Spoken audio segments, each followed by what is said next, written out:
Hi, I'm Simon Rushton and this is Taxi Chronicles Podcast. On this podcast, we spontaneously interview unsuspecting passengers with their permission, allowing them to share their intimate life stories and concerns. As our slogan states, real riders, real stories. Some riders prefer to be anonymous, while others ask me to tell their story later on. Either way, there are all genuine 5 to 10 minutes stories, so sit back and enjoy this episode.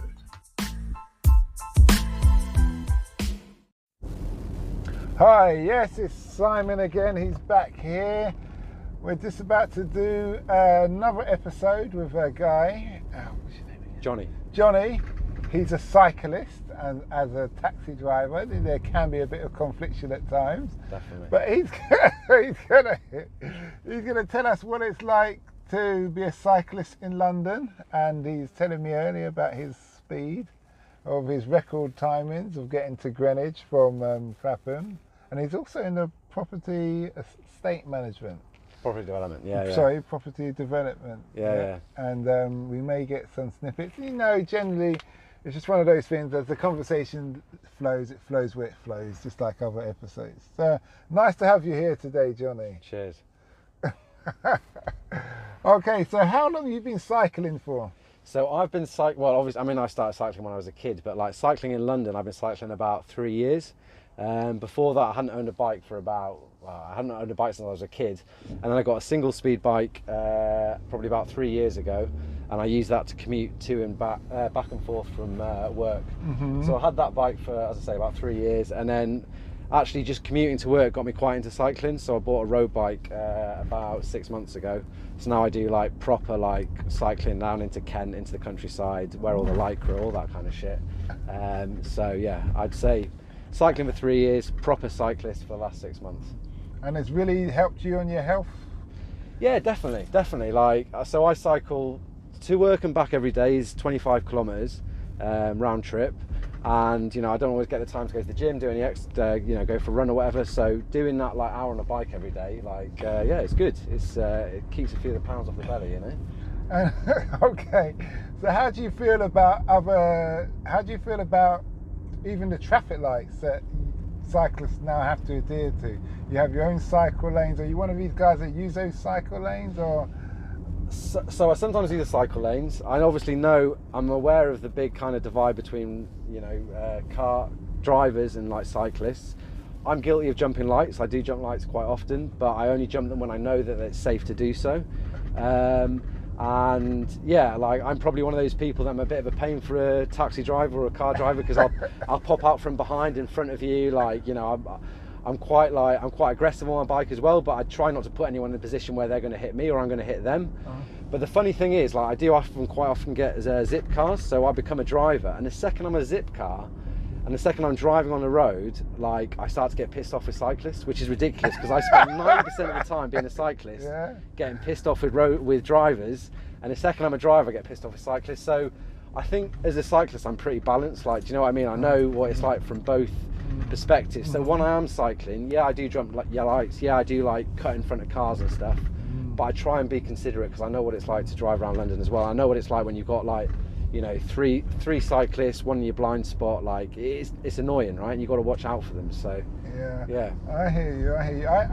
I noticed that you said you get pissed off as a cyclist. You do get pissed off with drivers. Of course, yeah. Over what kind of things? They cut you up.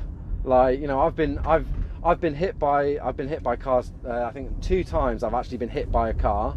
Once it actually knocked me over. Fortunately, never had anything bad happen to me. I just literally fell over. But other times, you know, they come back and they all past you and they almost like brush you. You know, they don't treat you like a normal like road user. So they just kind of cut you up, or like you'll have to slam on your brakes because they're turning left and you're just behind them. Like, they won't look in their mirror. So yeah, obviously that pisses you off. Okay. So yeah, I mean. Is it that you're going very fast at times, or is it that you're slow? You're going at normal speed? I'm going at normal speed, but obviously, like, you know, if you're going down a road like we are now, like 20 miles an hour, 30 miles an hour, somewhat like you want to turn left, and someone's behind, a cyclist behind you. Like, drivers don't want to wait for that cyclist to pass, so they'll just turn left.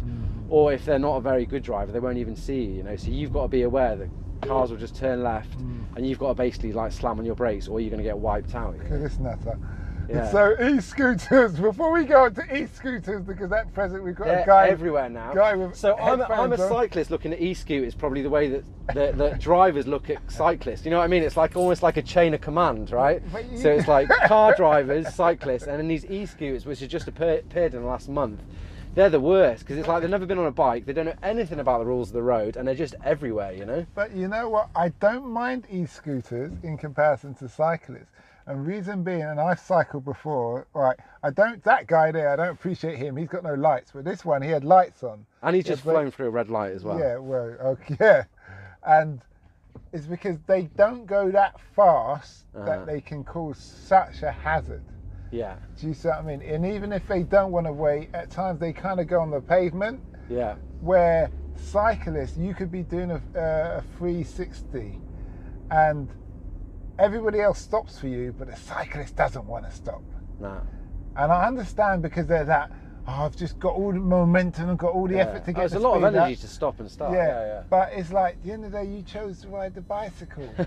And now it's like, the amount of times I'm just like, I don't get road rage anymore, because I kind of understand the different points of view, a bit like what you said. But I do look at some people and just think, really? Is that what you're doing?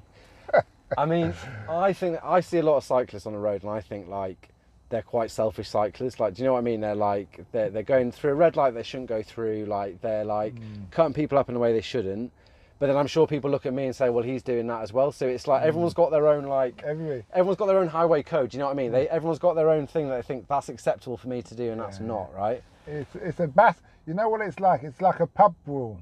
And I say that in the sense of, originally everybody hated black taxis. Yeah. Do you remember? They used to stop, do 180s or turn wherever they want to turn and all that kind of thing. And then they start to hate us because we'd stop and pick up things, or we're relying on the GPS. So when you're looking at GPS, it doesn't always kick in as fast. You change the direction, and then that's causing issues as well. But now, and then obviously the big boys, the lorry drivers, we're just like, where everybody's a pain, because I can't see anybody half the time in that respect. But yeah, it's an interesting one. How do you foresee, because Boris says he's doing 250 miles of cycle lanes. Yeah, so like, I mean, obviously in London, because of COVID, they've said, oh, you know, we're going to do more cycle lanes, and they've obviously already closed streets and made like the pavements wider and all that kind of stuff. But like, to be honest, like when I'm cycling through central London, when there's cycle lanes, quite often I don't even use them, because you're just waiting for so long. You'd rather just be on the main road, treated as like another car. So if it's a good cycle lane and it's properly like set out for cyclists, it's good. But when it's a half-assed cycle lane, it's shit. I'd rather be on a road than be on a cycle lane, because you're actually stopping more often. You've got to cross the road, all that kind of stuff. So like, sometimes I go down to Kent, right, and there's a good example there. There's a few big roundabouts, and it's like a dual carriageway almost. So you've got two lanes coming onto the roundabout, two lanes coming off at different parts, and they've obviously spent loads of money putting like cycle lanes underneath the roundabout. But it's like a maze. You go down there and there's like all these different pathways, and it'll take you like 10 minutes. So I don't bother now. I'll just stay on even though it says cyclists go under the road, I'll just stay on the main road. Okay. It says cyclists turn off here, go underneath, and there's all these pathways and stuff that, you know, obviously pedestrians use as well. But I don't bother. I just stay on the main road because it's easier, you know. So I think like cycle lanes have got to be really good for people to use them, because otherwise they'll just be like, do you know what, I can't be fucked. I can't be bothered. Like I'll just use the normal road, you know. It's an interesting one. Here's a good example, right? So we're just driving into Peckham now. There's a cycle lane here, but there's a junction, and there's obviously a zebra crossing there. Yeah. And like that's the part where you get cut up quite a lot, because you're trying to go into the cycle lane and it disappears, and people want to like pull to the side to let pedestrians go across or whatever. Like around here, I wouldn't say it's hairy, but like I've been like nearly cut up by a lorry quite a few times here, because here you're going from 2 lanes to 1. This is like my main cycle route home, and like obviously it's good they put cycle lanes in, but people don't. You've got to be careful, you know. Like, I think also what what I believe is that the school kids, because the older generation is different, but from all school kids should be taught about road awareness from a cyclist from a lorry's point of view. Because if you understand the blind spots on the lorry, then you start to understand the blind spots on smaller vehicles. Oh, massively. Do you see what I mean? But they don't do that. I mean, look, I've got a driving license. I drive a car. I haven't got a car in London, but I'm from Wales, so I grew up in Wales driving, and like I can drive a car. And I get zip cars every now and then. And the fact that obviously I know what it's like to drive, and I know what the rules are and all that kind of stuff. I passed my test, and I think like it's mad that there's loads of people on bikes that don't know what the rules are for like driving. Do you know what I mean? Like they don't know like what other drivers are doing. Like I think I'm a good cyclist because I know when I look at a car, I think, right, if I was in that car, I would do X, Y, Z.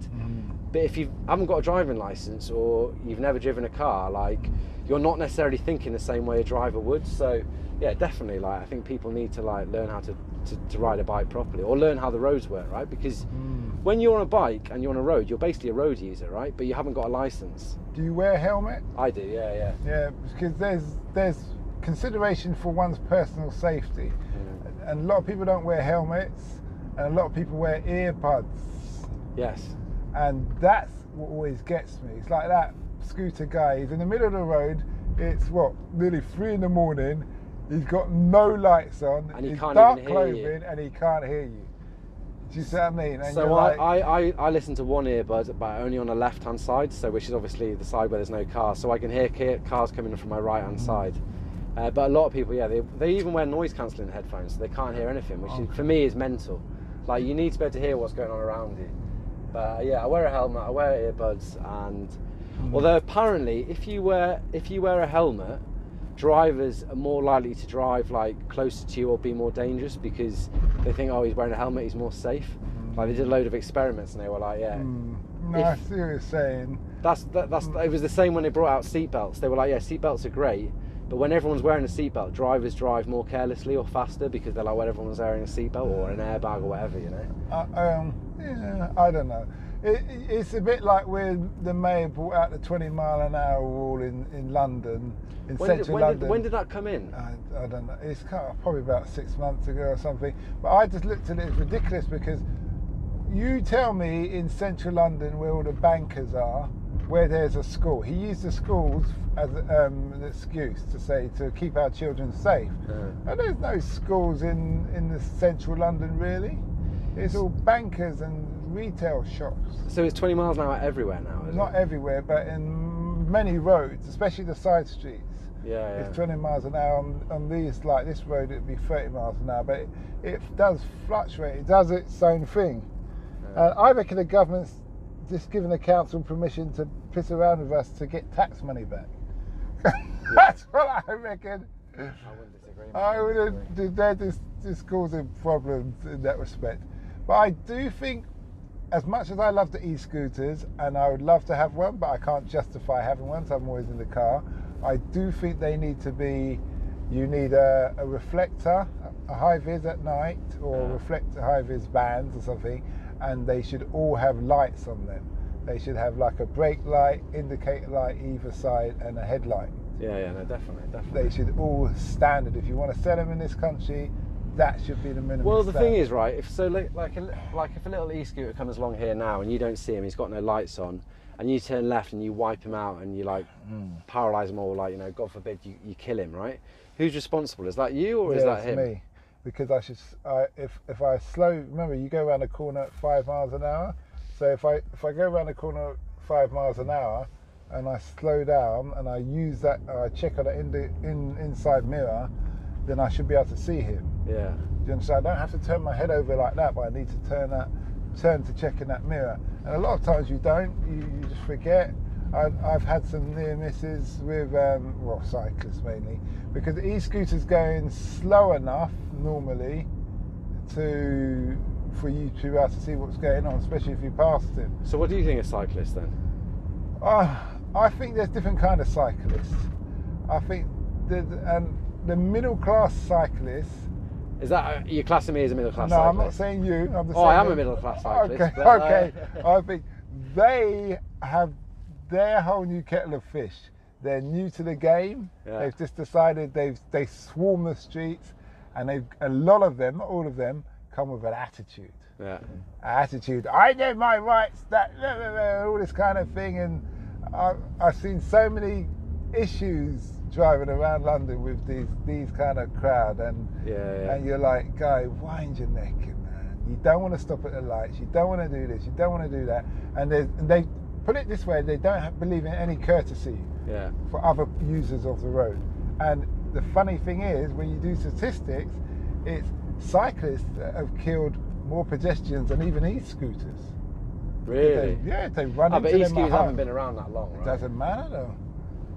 You see some of the speeds some of these e-scooters are doing even now. The cyclists have gone bang into some pedestrians, and the pedestrians have fallen and hit their head, and it's end game for them. Yeah, no, I've heard that. There's a few cyclists that that's the thing. But and like today, I had some cyclists. They're riding 2 or 3 abreast.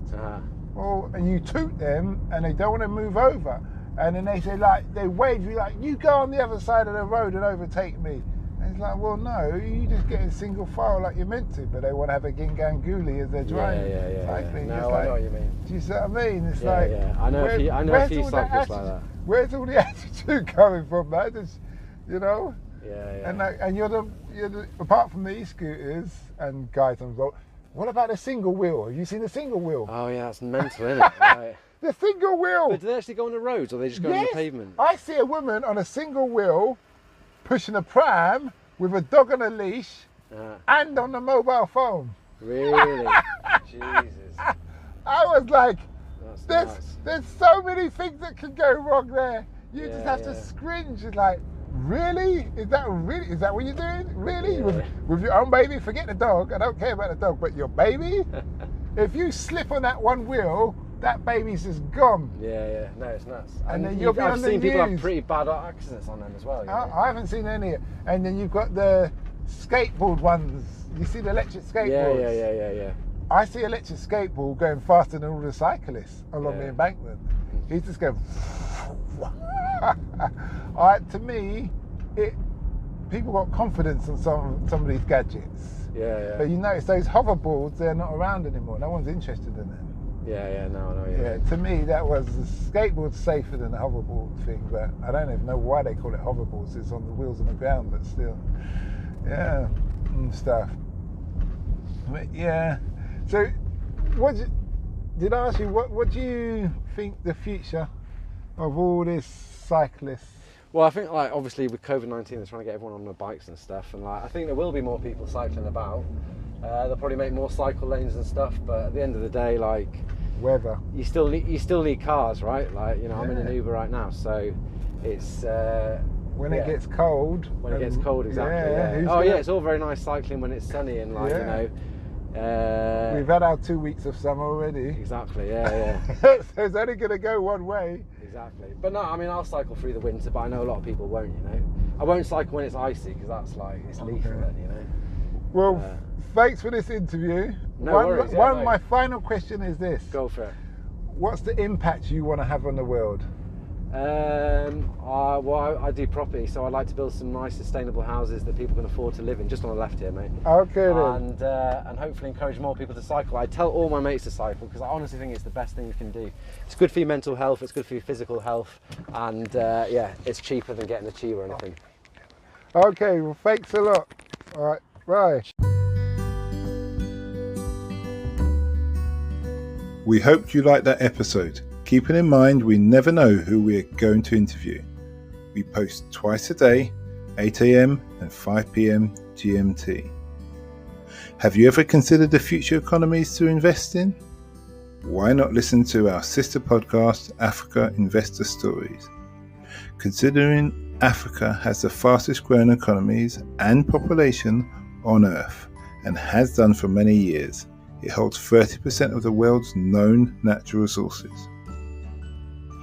We publish twice a week, Tuesday with a guest investor, and Fridays talking about investment, politics and history, providing a clear understanding for any potential investor.